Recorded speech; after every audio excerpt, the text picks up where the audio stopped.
ഇന്ന് നമുക്ക് avocado and dates shake തയ്യാറാക്കിയെടുക്കാം. പെട്ടെന്ന് തന്നെ തയ്യാറാക്കാൻ പറ്റിയ ഒരു ഷേക്കാണ്. അതിന് വേണ്ടിയിട്ട് ആദ്യം ഒരു ബ്ലെൻഡറിലേക്ക് നമുക്ക് ഡേറ്റ്സ് ചേർത്ത് കൊടുക്കാം. ഞാനിപ്പോൾ ഇവിടെ സോഫ്റ്റ് ആയിട്ടുള്ള ഡേറ്റ്സ് ആണ് എടുത്തിരിക്കുന്നത്. അതല്ല എന്നുണ്ടെങ്കിൽ 1 മണിക്കൂർ നമുക്ക് ചൂട് വെള്ളത്തിലിട്ട ഡേറ്റ്സ് വേണം ഷേക്ക് ചെയ്തെടുക്കാൻ വേണ്ടിയിട്ട്. ഇനി ഇതിലേക്ക് 2 അവക്കാഡോ ചേർത്ത് കൊടുക്കാം. ആവശ്യത്തിന് ഐസ് ക്യൂബ്സ് ഇട്ട് കൊടുക്കാം. തണുത്ത പാൽ ചേർത്ത് കൊടുക്കാം. ഞാൻ ഫ്രീസ് ചെയ്തെടുത്ത പാല് ചേർക്കുന്നില്ല, കാരണം ഓൾറെഡി ഞാൻ ഐസ് ക്യൂബ്സ് ഇട്ടത് കൊണ്ടാണ്.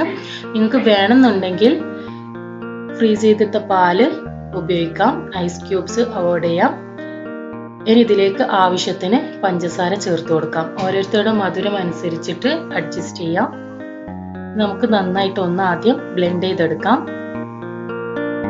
ഇപ്പോൾ ഏകദേശം അടിഞ്ഞു കിട്ടിയിട്ടുണ്ട്. നമുക്ക് ബാക്കി പാലും കൂടി ഒന്ന് ചേർത്ത് കൊടുക്കാം.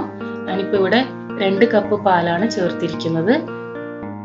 ഇനി നമുക്ക് വീണ്ടും നന്നായിട്ടൊന്ന് ബ്ലെൻഡ് ചെയ്തെടുക്കാം. ഇനി ഇത് നമുക്കൊരു സെർവിങ് ഗ്ലാസ്സിലേക്ക് മാറ്റാം.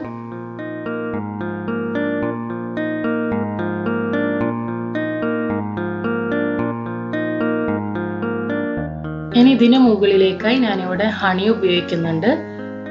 നിങ്ങളുടെ അടുത്ത് ഉണ്ടെങ്കിൽ നിങ്ങൾക്ക് ഉപയോഗിക്കാം. ഹണി ഓപ്ഷനിലാണ്.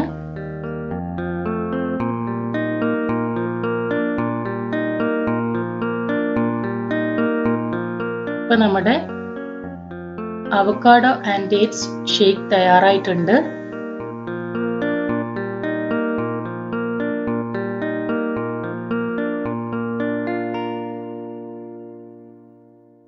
Thank you.